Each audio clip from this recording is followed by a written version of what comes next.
قوة إلا بالله العلي العظيم.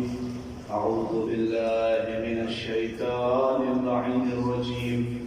بسم الله الرحمن الرحيم. الحمد لله الذي هدانا لهذا وما كنا لنهتدي لولا أن هدانا الله. لقد جاءت رسل ربنا بالحق. الصلاة والسلام على أشرف الأنبياء والمرسلين سيدنا ونبينا وشفيعنا ومولانا مولى الثقلين جد الحسن والحسين بالقاسم محمد. اللهم صل على محمد وآل محمد وآله الطيبين الطاهرين المعصومين المظلومين المنتجبين ولعنة الله على أعدائهم أجمعين من يومنا إلى قيام يوم الدين. اللهم خص أنت أول ظالم باللعن مني وابدأ به أولا ثم لنا الثاني والثالث والرابع. اللهم لعن يزيد الخامسة ولعن عبيد الله بن زاد وابن مرجان وعمرو بن سعد وشمر وآل أبي سفيان وآل زاد وآل مروان إلى يوم القيامة. أما بعد فقد قال الله تبارك وتعالى في القرآن المجيد وهو أصدق الصادقين وقوله الحق. بسم الله الرحمن الرحيم. هل أدلكم على تجارة تنجيكم من عذاب أليم. صلى محمد. اللهم صل على محمد وآل محمد. عزیزان گرامی، برادران ایمانی، بزرگان ملت، ماتمداران سید الشہداء، ہم آپ یہاں پر جمع ہوئے ہیں ایک دکھیاری ماں کو اس کے لال کا پرسہ دینے کے لیے. جیسے ہی چاند فلک پر نمودار ہوتا ہے محرم کا، ہم آپ فرش ازا بچھا دیتے ہیں اور ایک دکھیا کو اس کے لال کا پرسہ دیتے ہیں. عزیزان گرامی، کیوں نہ ہم کریں؟ اس لیے کیونکہ ہماری خلقت ہی اسی لیے ہوئی ہے تاکہ ہم اہل بیت علیہ السلام کے غم میں گریہ کریں اور ان کے فضائل کو بیان کریں.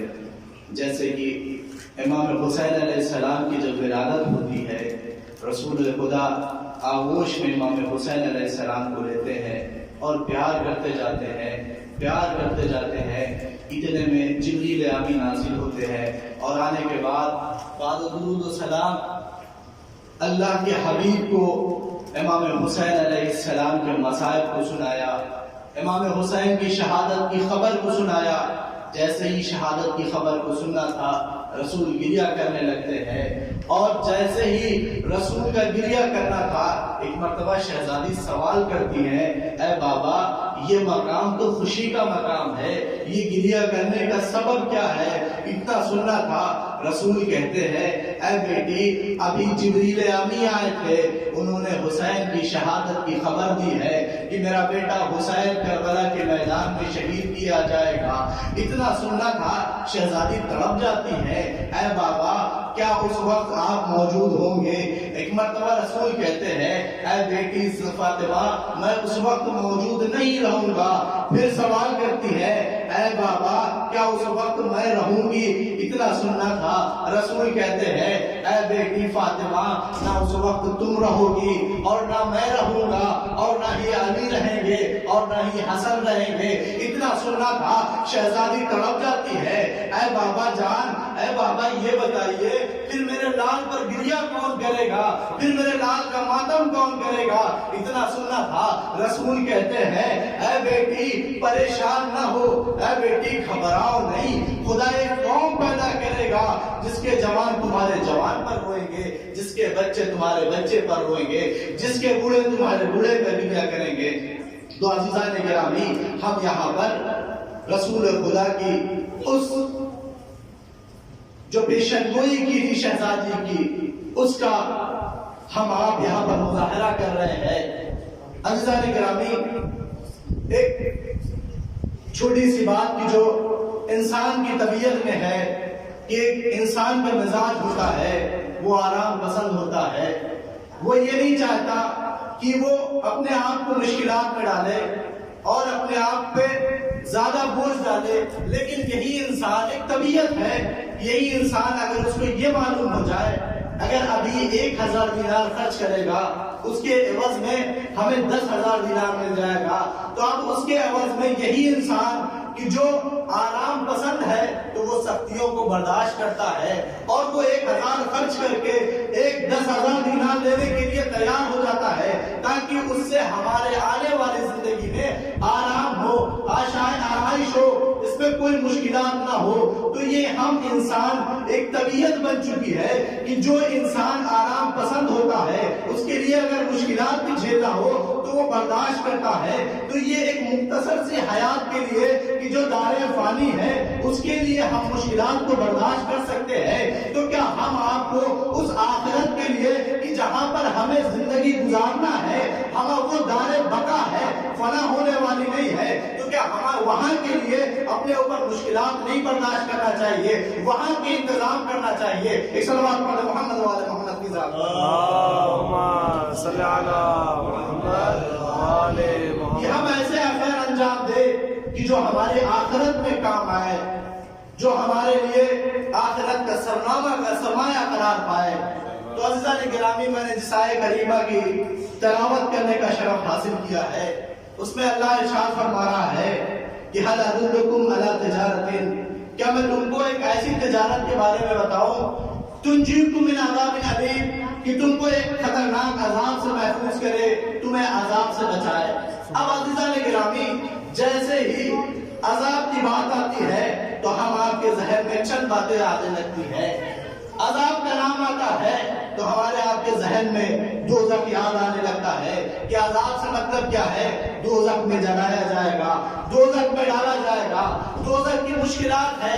واقعاً یہ صحیح ہے، اس میں کوئی شک نہیں ہے کہ دوزخ میں جلایا جانا، دوزخ کی مشکلات، دوزخ میں جو تکالیف ہے وہ عذاب ہے، اس سے کوئی انکار نہیں۔ لیکن عزیزان گرامی، عذاب دنیا میں بھی آتا ہے لیکن ہم اسے احساس نہیں کر پاتے۔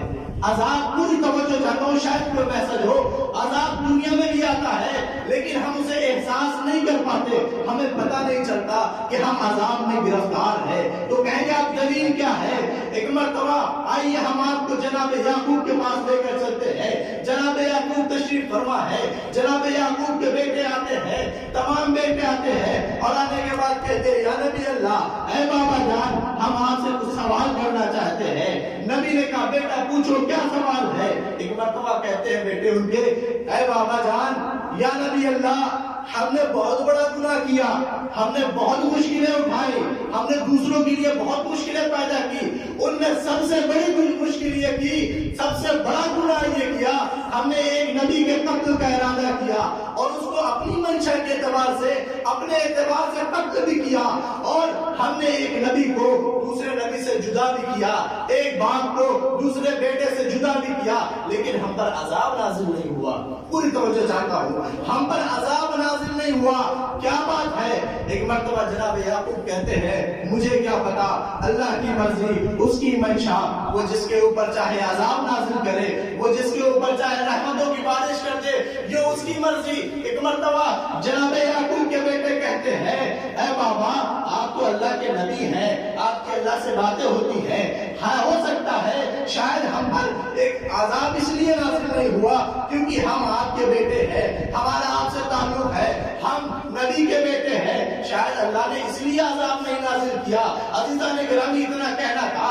جناب یعقوب کہتے ہیں خبردار، اللہ کے ہاں رشتہ داری کام نہیں آتی ہے، اگر وہ نبی کا بیٹا ہی کیوں نہ ہو اللہ اس کے اوپر بھی عذاب نازل کرے گا، تو اب وہ چاہے نبی کا بیٹا ہی کیوں نہ ہو، اگر وہ بغاوت کرے گا تو اللہ اس کے اوپر عذاب نازل کرے گا، وہ چاہے کائنات کے سب سے افضل ترین نبی کی زوجہ ہی کیوں نہ ہو، اگر وہ بغاوت کرے گی، اگر وہ خروج کرے گی، اگر وہ میدان میں آئے گی تو اللہ اس کے اوپر بھی عذاب نازل کرے گا، اللہ کی لعنت اس کے اوپر بھی ہوگی۔ ایک سلام پڑھیں محمد وعلی محمد۔ اللہم صلی علی محمد وعلی محمد۔ لعنت اس پر بھی ہوگی۔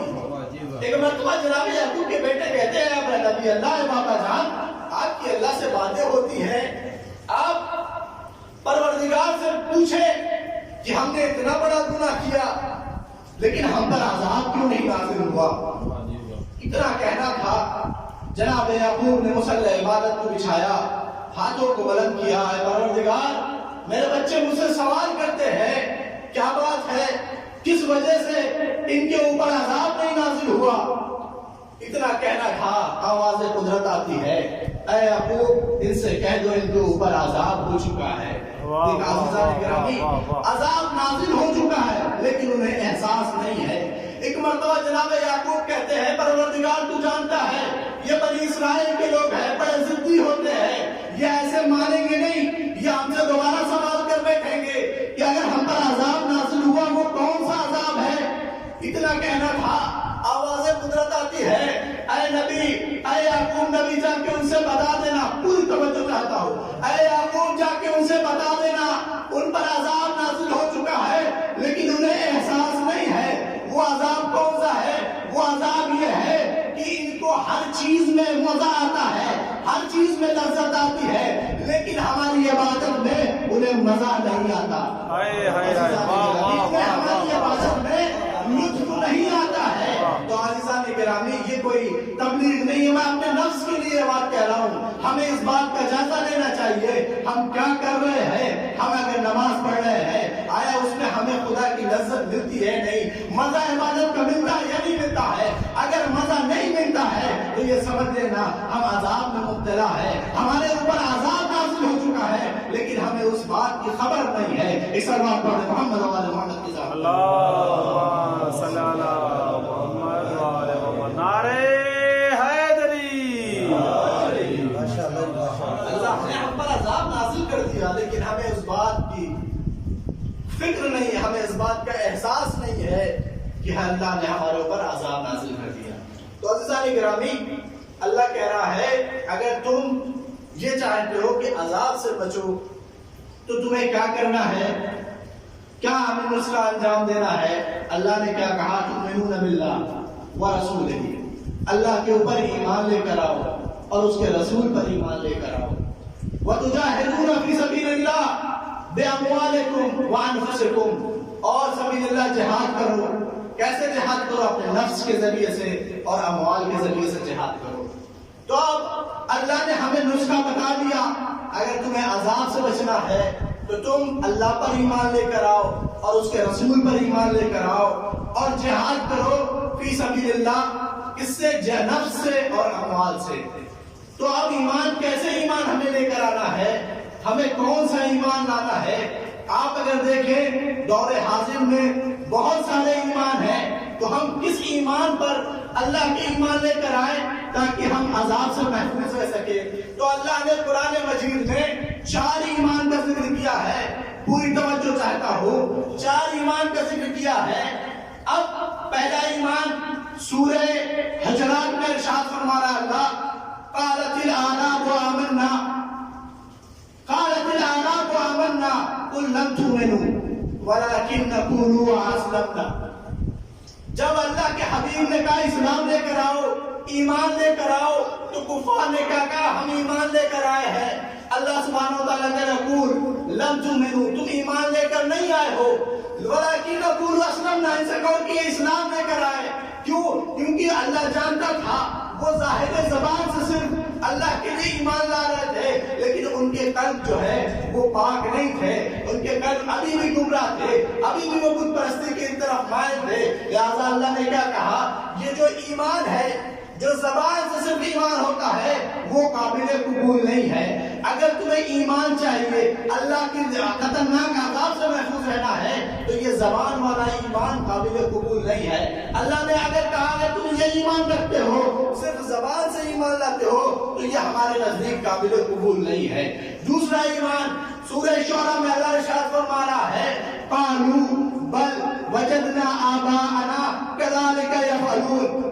جب اللہ کے حبیب نے کہا ایمان لے کر آؤ، ایمان لے کر آؤ، تو وہ کیا کہہ رہے ہیں؟ ہم ایمان نہیں لے کر آئیں گے، ہمارے آباء و اجداد اسی طریقے سے بت پرستی کرتے تھے، ہم بھی بت پرستی کریں گے، ہم ایمان نہیں لے کر آئیں گے۔ اللہ سبحانہ و تعالیٰ نے کہا یہ بھی ایمان جو ہے قابل قبول نہیں ہے۔ اگر تم یہ ایمان لے کر آؤ گے تو تمہیں خطرناک عذاب میں مبتلا کیا جائے گا، تمہیں عہدے کو جہنم میں ڈال دیا جائے گا۔ ایک مرتبہ آگے اللہ دوسری آیت میں ارشاد فرما رہا ہے، سورہ عنکبوت میں ارشاد فرما رہا ہے فَإِذَا رَكَبُوا فِي الْفُلْكِ فَإِذَا رَكَبُوا فِي الْفُلْكِ دَعَا اللَّهُ مُخْلِصِينَ لَهُ الدِّينَ فَلَمَّا نَجَّاهُمْ إِلَى الْبَرِّ إِذَا هُمْ يُشْرِكُونَ۔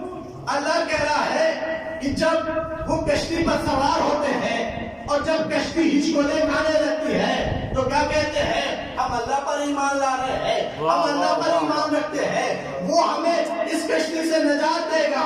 فَلَمَّا نَجَّاهُمْ إِلَى الْبَرِّ، جب وہ کشتی سے خشکی کی طرف آ جاتے ہیں اِذَا هُمْ يُشْرِكُونَ، پھر وہ کیا کرتے ہیں؟ شرک اختیار کر لیتے ہیں۔ تو اللہ نے کیا کہا کہ دیکھو اگر تم پریشان حال میں ہوگے، اگر تم مشکلات میں گرفتار ہوگے، اس کے بعد ہمارے اوپر ایمان لے کر آؤ گے، پھر مشکلات سے نکلنے کے بعد تم کفر اختیار کر لو گے، دیکھو یہ ایمان بھی قابل قبول نہیں ہے۔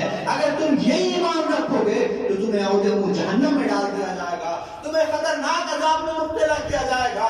اب عزیزان گرامی تین ایمان تھا کہ جو اللہ نے کیا کہا اگر یہ تین ایمان لے کر آؤ گے تو یہ قابل قبول نہیں ہے۔ چوتھا کیا ہے؟ وَيَتَفَكَّرُونَ، سورہ آل عمران میں ارشاد فرما رہا ہے وَيَتَفَكَّرُونَ فِي خَلْقِ السَّمَاوَاتِ وَالْأَرْضِ وَمَا خَلَقْتُ هَذَا بَاطِلًا، پھر آگے کہہ رہا وَقِنَا عَذَابَ النَّارِ۔ اللہ کہہ رہا ہے کہ وہ لوگ جو غور کرتے ہیں، فکر کرتے ہیں، تفکر کرتے ہیں کس میں؟ فی خلق السماوات والارض، کہ جو زمین پر خلق ہوا ہے، آسمان پر خلق ہوا ہے، ان تمام کے تمام مخلوقات پہ خلق جو چیز ہوئی ہے اس پہ غور کرتا ہے، فکر کرتا ہے، اس کے بعد کہتا ہے وما خلقت هذا باطلا، یہ چیز اللہ نے جو خلق کی ہے یہ بے فائدہ خلق نہیں کی ہے، بلکہ اس کے خلق کرنے کا کوئی نہ کوئی مقصد ہے، اس کے خلق کرنے کا اللہ کے پیچھے، اس کے پیچھے کوئی نہ کوئی ہدف ہے۔ اور کہہ رہے یہ ایمان جو ہے وقنا عذاب النار، یہ ایمان جو ہے اللہ عذاب سے بچائے گا۔ تو عزیزان گرامی آپ کو معلوم ہو گیا اللہ نے چار ایمان بتایا، تین کو اگر اختیار کرو گے تو تم فلاح نہیں پاؤ گے، تمہیں عہدے کو جہنم میں ڈال دیا جائے گا۔ اگر چوتھا اختیار کرو گے تو تمہیں کامیابی ملے گی، اس دنیا میں بھی کامیاب ہوگے اور آخرت میں بھی کامیاب ہوگے۔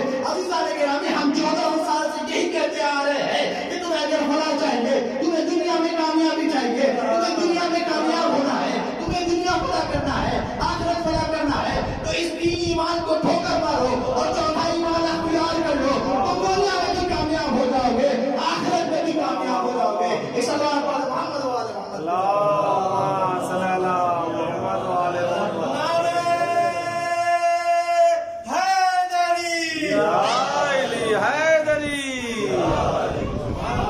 تو عزیزان گرامی آپ نے دیکھا کہ وہ ایمان کہ جو غور و فکر کرنے کے بعد کہے گا لا الہ الا اللہ محمد رسول اللہ علی ولی اللہ، وہ یہ ایمان اللہ سبحانہ وتعالیٰ کے نزدیک قابل قبول بھی ہے اور اس سے آپ کو خطرناک عذاب سے محفوظ رکھا جائے گا۔ تو عزیزان گرامی ایمان ہمیں اہل بیت کے در سے ملے گا۔ اگر آپ کو ایمان چاہیے تو اہل بیت کے در پہ آنا پڑے گا، کیونکہ ایمان ان کے در سے ملے گا آپ کو۔ اگر کسی اور در پہ جائیں گے تو صرف اور صرف گمراہی ملے گی، آپ کو ضلالت ہوگی، دنیا میں بھی ذلیل ہوگی اور آخرت میں بھی ذلیل ہوگی۔ عزیزان گرامی اہل بیت علیہ السلام یہی وجہ تھی لوگوں نے ان کے در پر اور ان کے فضائل کو کم کیا، گھٹایا۔ فضائل اپنوں میں بھی گھٹائے گئے، غیروں میں بھی گھٹائے گئے، لیکن دونوں میں بہت بڑا فرق تھا۔ اپنوں نے جو فضائل کم کیا وہ اس لیے کیا تھا کہ توحید محفوظ رہ سکے، وہ وحدہ لا شریک رہ سکے۔ رسول نے کیا ارشاد فرمایا کہ اگر میں تمام کے تمام فضائل امیر المؤمنین کو بیان کر دوں تو لوگ گمراہ ہو جائیں گے، لوگ مشرک ہو جائیں گے، لوگ علی کو خدا کہہ بیٹھیں گے، توحید تحفظ پا جائے، وہ وحدہ لا شریک رہ جائے۔ اس لیے علی کے تمام فضائل کو نہیں بیان کیا۔ اور جو غیروں نے فضائل کو چھپایا وہ اس لیے چھپایا تاکہ ان کے عیبوں پر پردہ پڑ سکے۔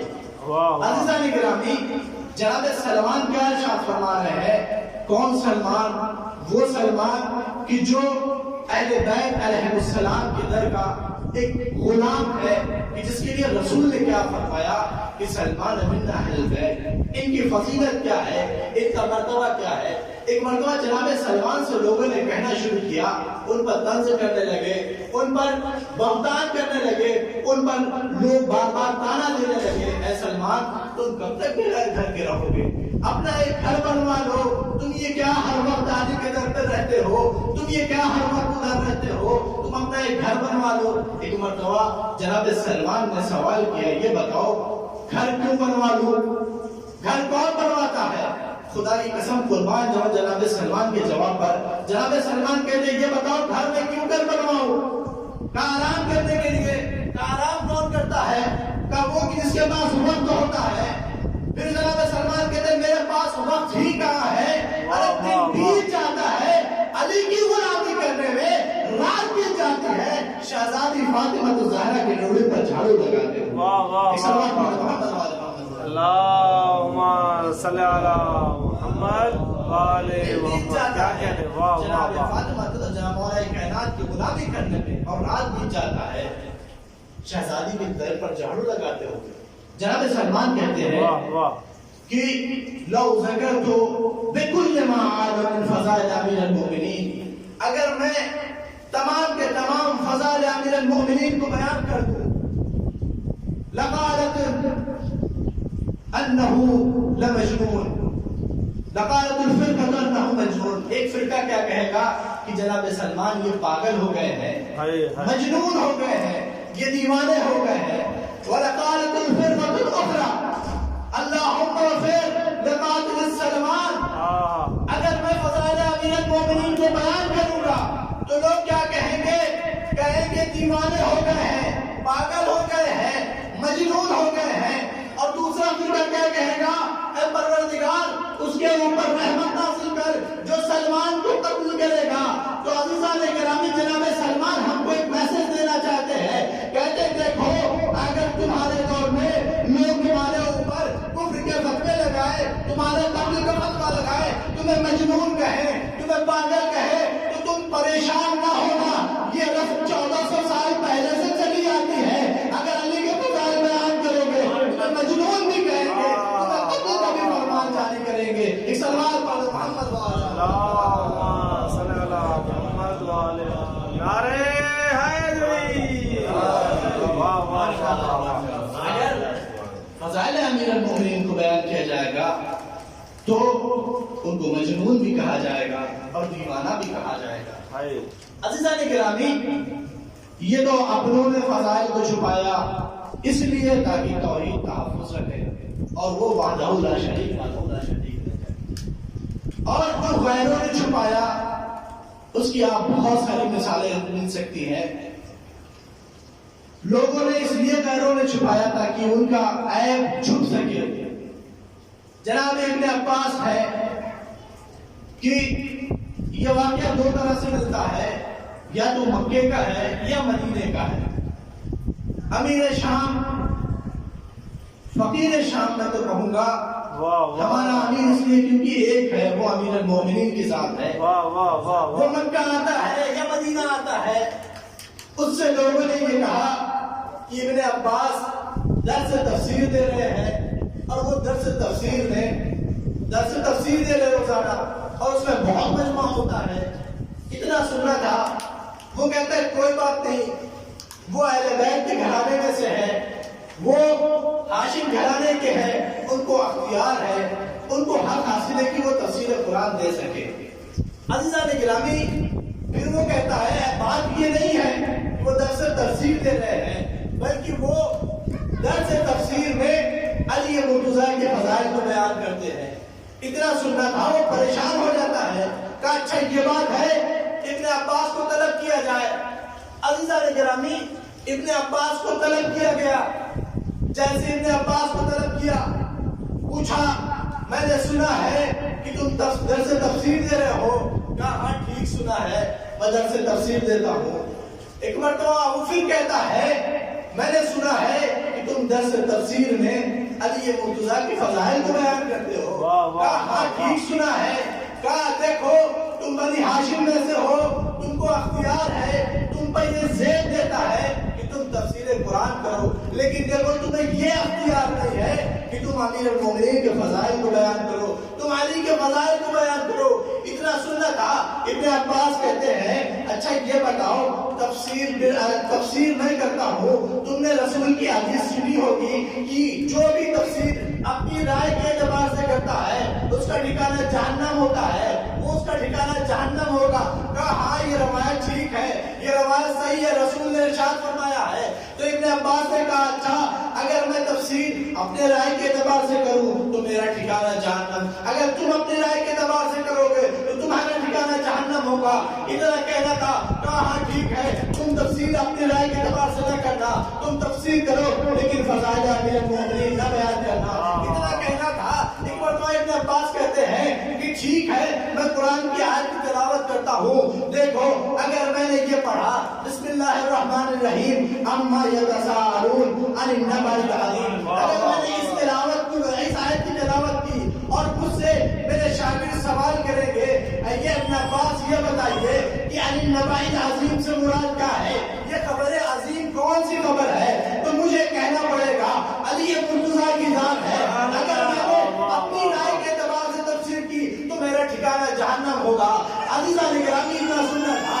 وہ کہتا ہے تمہیں قرآن کی یہی آیت ملی ہے اور بھی آیت دے دو. اتنا سننا تھا. ایک مرتبہ ابن عباس کہتے ہیں اچھا ٹھیک ہے میں ان آیت کو چھوڑ دیتا ہوں, دوسری آیت کی تلاوت کرتا ہوں. ایک مرتبہ ابن عباس کہتے ہیں قل تعالوا ندعو ابناءنا وابناءکم ونساءنا ونساءکم. ایک مرتبہ یہ آیت پڑھتے ہیں اور کہتے ہیں جب میرے شاگرد مجھ سے سوال کریں گے کہ یہ نفس رسول کون ہے تو مجھے کہنا پڑے گا نفس رسول علی کی ذات ہے. اگر میں نے نہ کہا تو میرا ٹھکانہ جہنم ہوگا. عزیزان گرامی پھر وہ کہتا ہے اور کوئی دوسری آیت قرآن میں نہیں ملی. ایک مرتبہ ابن عباس کہتے ہیں اچھا ٹھیک ہے اگر میں نے دوسری آیت پڑھی اور پڑھا انما یرید اللہ لیذھب عنکم الرجس واہل بیت طاہرین تطہیرا, اگر میں نے اس آیت کی تلاوت کی کہ اور مجھ سے میرے شاگرد سوال کریں گے یہ تطہیر یہ طہارت کس کا اعلان ہو رہا ہے, یہ کس کی طہارت کا اعلان ہو رہا ہے, تو مجھے کہنا پڑے گا علی کی طہارت کا, گھرانے علی کی طہارت کا اعلان ہو رہا ہے. اگر میں نے یہ نہ کہا تو میرا ٹھکانہ جہنم ہوگا, اور اگر یہ تم کہتے ہو تو تمہارا ٹھکانہ جہنم ہوگا. عزیزان گرامی ایک مرتبہ ابن عباس پھر کہتا ہے اور دوسری قرآن میں آیت نہیں ہے. ایک مرتبہ ابن عباس پھر کہتے ہیں اچھا ٹھیک ہے میں دوسری آیت کی تلاوت کرتا ہوں. ایک مرتبہ ابن عباس کہتے ہیں, ایک مرتبہ فرماتے ہیں کہ الیوم اکملت لکم دینکم واتممت علیکم نعمتی. اگر میں نے یہ آیت کی تلاوت کی کہ آج دین تمام ہو گیا, نعمتیں ختم کر دی, اللہ دین اسلام سے راضی ہو گیا, تو اب اگر میرے شاگرد مجھ سے سوال کریں گے کہ وہ کون سا دن تھا کہ جب نعمتیں ختم ہو گئی اور نعمتیں تمام ہو گئی, اللہ اس کے دین سے راضی ہو گیا, اللہ اپنے دین سے راضی ہو گیا, تو مجھے کہنا پڑے گا غدیر کا دن تھا کہ جب رسول نے اپنے ہاتھوں پر کائنات کو بلند کر کے کہا کہ من کا مولا ہو وہاں علی کا مولا, تو مجھے کہنا پڑے گا جب علی کی عنایت کا اعلان کیا تھا تب وہ دن تھا. اگر میں نے یہ نہ کہا تو میرا ٹھکانہ جہنم ہوگا. اتنا سننا تھا. پھر وہ پریشان ہو جاتا ہے, کیا بات ہے تم تمام کی تمام آیتوں کی تلاوت کرتے جاتے ہو اور علی کے فضائل بیان کرتے جاتے ہو, قرآن میں کوئی ایسی آیت نہیں ہے, کوئی ایسا سورہ نہیں ہے کہ جس میں علی کے فضائل نہ ہو. اتنا سننا تھا. ابن عباس کہتے ہیں اچھا ٹھیک ہے اگر تمہیں اس سے پریشانی ہے تو میں دوسری آیت کی تلاوت کرتا ہوں. کیا ہے یا ایھا الرسول بلغ ما انزل الیک من ربک. اب رسول کہتے ہیں اگر میں نے اس آیت کی تلاوت, ابن عباس کہتے ہیں اگر میں نے اس آیت کی تلاوت کی کہ اللہ کہہ رہا ہے رسول وہ پیغام پہنچا دو کہ جو تم کو دیا جا چکا ہے, اگر تم نے یہ کام نہ کیا تو گویا رسالت نے کوئی بھی کام انجام نہ دیا ہے. اب اگر میرے شاگرد مجھ سے سوال کریں گے اے ابن عباس وہ کون سا ایسا کام تھا, وہ کون سی ایسی تبلیغ تھی کہ جس سے اگر رسول کو کام انجام نہ دیتے تو رسول کی 23 سالہ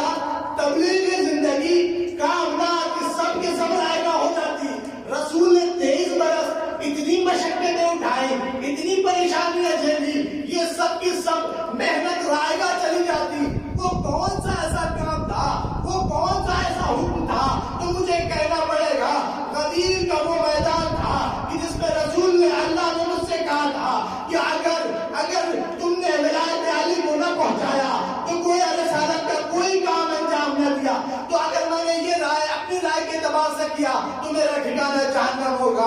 اتنا سننا تھا، وہ فقیر شام پھر کہتا ہے تمہارے پاس اور کوئی آیت نہیں ہے؟ عزیزان گرامی یہ کہتا ہے، ابن عباس کہتا ہے اچھا ٹھیک ہے، تم یہ اگر جانتے ہو کہ میں اپنے اعتبار سے منتخب آیتوں کی تلاوت کر رہا ہوں اور اس کی تفسیر کر رہا ہوں، ٹھیک ہے تم کو یہ میں دیتا ہوں، میں تم کو یہ موقع دیتا ہوں کہ تم آیت کی تلاوت کرو، تم کو یہ آیت پڑھو، میں اس کی تفسیر کروں گا اور میں اس کی تفسیر فضائل امیر المومنین میں کروں گا۔ اتنا سننا تھا، ابن عباس کہتا ہے اچھا ٹھیک ہے میں آیت کو پڑھتا ہوں، وہ آیت کو پڑھتا ہے اذا زلزلت الارض زلزالها واخرجت الارض اثقالها۔ عزیزان گرامی جیسے اس آیت کو پڑھنا تھا، ایک مرتبہ ابن عباس اس کے چہرے کی طرف دیکھتے ہیں اور مسکراتے ہیں، کہتے ہیں واہ تم پر، واہ تمہاری عقل پر، دعویٰ تو بڑے بڑے کرتے ہو، تم دعویٰ کلمۃ المسلمین کرتے ہو، لیکن تمہیں یہ نہیں پتا اس آیت کا مصداق کون ہے۔ اتنا سننا تھا، وہ پریشان ہو جاتا ہے، کہتا ہے میں نے کون سی آیت کی تلاوت کر دی، اس میں کہاں سے علی کے فضائل نظر آتے ہیں۔ اتنا کہنا تھا، ابن عباس کہتے ہیں ایک مرتبہ جب رسول کی وفات ہو جاتی ہے، اس کے بعد ایک مرتبہ مدینے میں زلزلہ برپا ہوتا ہے، جب اس وقت تمام کے تمام لوگوں پر سروں پر موت کا سایہ منڈرا رہا ہوتا ہے۔ امیر المومنین گھر سے نکلتے ہیں اطمینان کے ساتھ، ایک مرتبہ زمین پر ہاتھ مارتے ہیں، اے جراب خاموش ہو جا، ابو جراب جس پر آرام کر رہا ہے۔ اس بات پر محمد وآل محمد کی ذات پر اللہم صلی علی محمد وآل محمد۔ نعرہ حیدری، حیدری، بابا سے بلند صلوات۔ خاموش ہو جا، ٹھہر جا، اس پہ ابو جراب آرام فرما رہا ہے۔ عزیزان گرامی یہ سننا تھا، وہ پریشان ہو جاتا ہے، اس کے چہرے پر، اس کے ماتھے پر پسینہ آ جاتا ہے۔ اور عزیزان گرامی اگر حق کوئی اپنا بولتا ہے، اپنا بیان کرتا ہے، اس کی بات اور ہوتی ہے، اگر حق غیروں کی زبان سے اور اگر حق دشمنوں کی زبان سے جاری ہو جائے، اس کی بات اور ہوتی ہے۔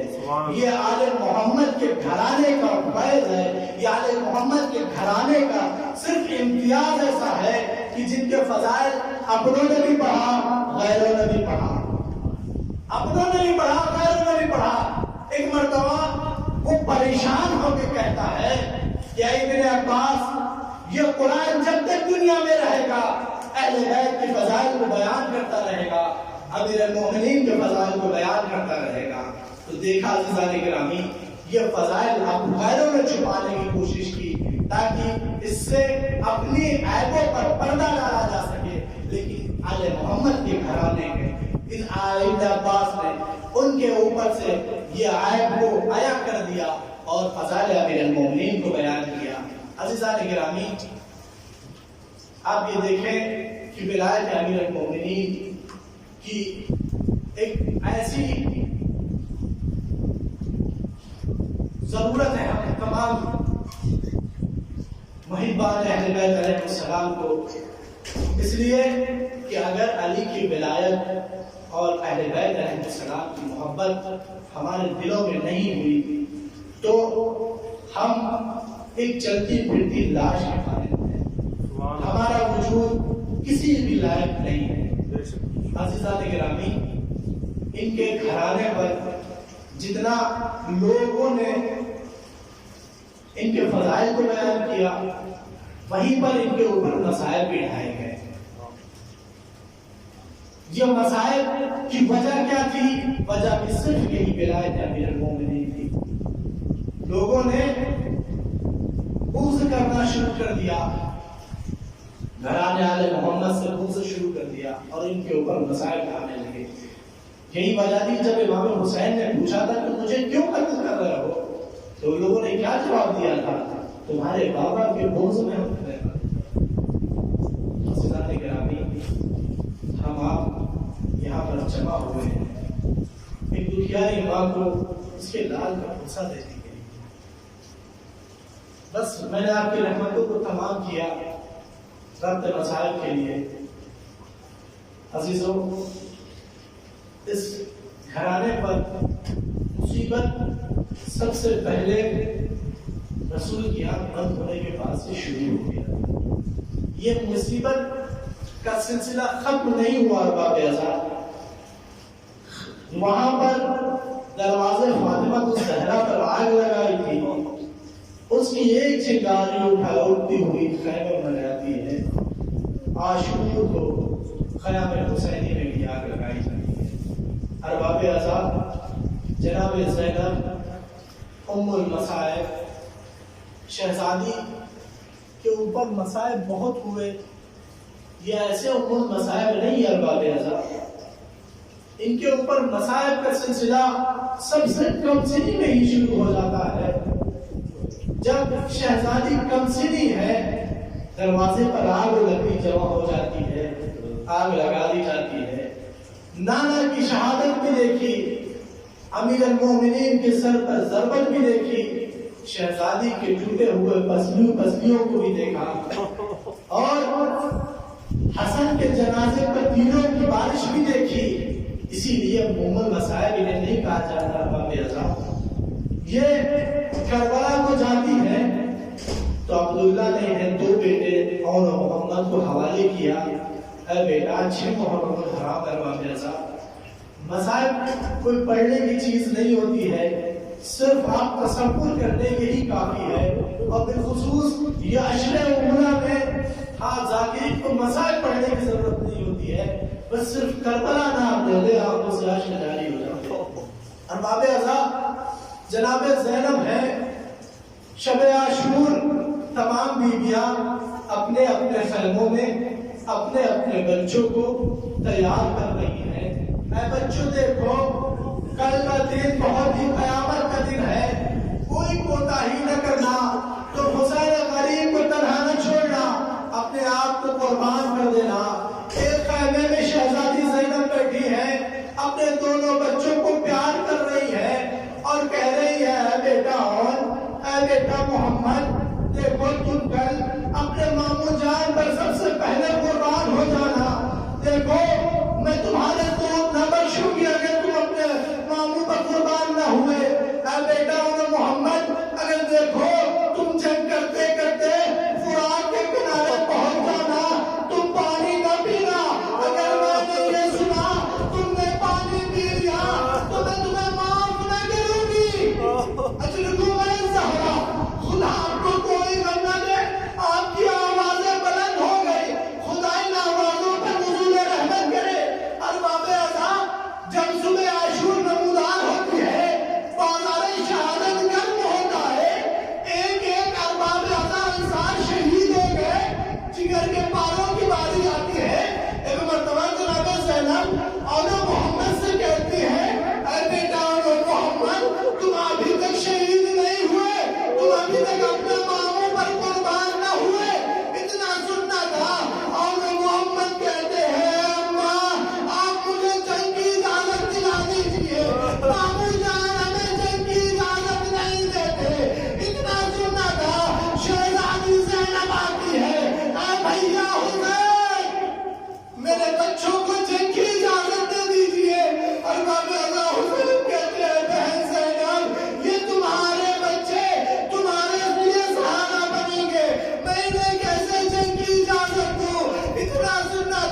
معمول شرط ہے. ایک ماں کا دل کتنا نازک ہوتا ہے، اپنے بچوں کے لیے کتنا حساس ہوتا ہے. وہ زینب کہ جو اپنے بچے کے لیے نہ کربلا میں روئی، کربلا سے ہوتی ہوئی کوفہ، شام، دربار شام، زندان شام، لیکن زینب نے اپنے بچوں کا ماتم نہ کیا. رہائی ملی، دونوں بچوں کے سر آئے، سر کو نہ لیا، حسین کے سر کو لیا، گریہ کیا، لیکن اپنے بچوں پر گریہ نہ کیا. یہ زینب ایک ماں کا دل ہے. تصور کریے گا، ایک ماں کا دل ہے، کتنا ماں اپنے بچوں کے لیے وہ کرے. ایک ماں ہے، اپنے بچوں کو کہتی ہے میں تم پر گریہ نہ کروں گی، حسین پر ماتم کروں گی، حسین پر ماتم کروں گی. جب یہ قافلہ رہا ہو کر مدینہ پہنچا، بستے میں تمام رو لیجیے ارباب رضا، اجرکم علی الزہرا، اجرکم علی الزہرا، اجرکم علی الزہرا. ایک مرتبہ جب یہ قافلہ مدینہ پہنچا کر دربار زینب، زینب دربار رسول میں جاتی ہے. رسول میں جانے کے بعد بی بی وہاں بھی گریہ نہیں کرتی اپنے بچوں پر، حسین کا پرسا دیتی ہے. اے نانا جان ہم اسیر کیے گئے، حسین کو قتل کر دیا گیا. اے نانا جان بھی اگر ابھی آج کا بچپنا ہوتا تو میں آپ نے کچھ کو دکھا دیتی کہ آپ کی امت نے ہمیں کیا تحائف دیے ہیں. زینب نے یہاں بچوں پر ماتم نہ کیا. ارباب اعظام رو لیجیے، زحمت تمام ہے. زینب نے یہاں بھی بچوں پر ماتم نہ کیا. ایک مرتبہ جب اپنے گھر سب چلے گئے، زینب اپنے گھر میں جاتی ہے. وہ ماں کہ جو ابھی تک اپنے بچوں پر ماتم نہ کیا. ارباب اعظام یہ ہمارا کا بھی دستور ہوتا ہے. اگر کوئی چیز تصور ارباب اعظام، اگر کوئی چیز کسی سے مخصوص ہوتی ہے، کوئی انسان اگر اس چیز کو دیکھتا ہے فوراً وہ شخص یاد آ جاتا ہے. ابھی تک زینب جو اپنے بچوں کا ماتم نہیں کر رہی تھی، جیسے ہی اجلے میں گئی، ارے وہ ماں کب تک برداشت کی. ننھے ننھے مجلے کو دیکھا، ننھے ننھے بستر کو دیکھا. آئے زینب تڑپ جاتی ہے، سر و سینہ پیٹا. اے بچوں مجھے معاف کرنا، میں نے تم پر گریہ نہ کیا. آج میں تم پر گریہ کرنے کے لیے آئی ہوں. آئے محمد کہہ کر گریہ آزاری کرنے لگتی. انا للہ و انا الیہ